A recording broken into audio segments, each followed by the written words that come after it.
Daska press club दरे Khan group का हंगामी इजलास तलब। खबर शामिल करते हैं डस्का से हमारे नुमाइंदा मोहम्मद असगर भट्ट की रिपोर्ट के मुताबिक डस्का प्रेस क्लब दरे खान ग्रुप का हंगामी इजलास कायम मकाम चेयरमैन मुजफ्फर सिप्रा की सरबराही में मुनक्किद हुआ। इजलास का बाकायदा आगाज तिलावत कुरान करीम से हुआ। कायम मकाम chairman Muzaffar Sipra group leader Dare Khan, साबिक chairman Nabi Ahmad Bajwa, advocate chairman मजलिस शोरा आसिफ शफी भट्ट, इलेक्ट्रॉनिक मीडिया सदर मलक अहमद रजावान, फ्रांस secretary Ghulam Mustafa Bhattu, general secretary Ali Qureshi, information secretary Mohammad Asghar Bhatt ने डस्का प्रेस क्लब दरे खान ग्रुप इजलास से खिताब करते हुए कहा कि field marshal general Asim Munir हमारे मुल्क पाकिस्तान की हीरो और जिम्मेदार सिपा सालार हैं। उन्होंने पाकिस्तान और पाक फौज की हालिया सफारती कामयाबियों को सराहते हुए जबरदस्त खराजे तहसीन पेश किया।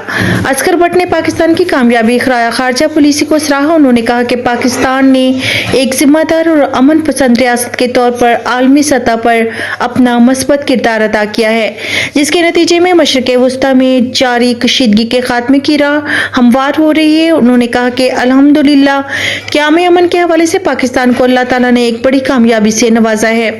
मशरिक़ वुस्ता में जारी एक बड़ी जंग के खात्मे में पाकिस्तान की मौसर सफारती कोशिशें अहम किरदार अदा कर रही हैं, जो पूरी दुनिया के लिए खुशाइंद पेशरफ्त है। आज पाकिस्तान की इस शानदार सफारती कामयाबी ने पूरी कौम के दिलों को सुकून और सरफखर से बुलंद कर दिया है।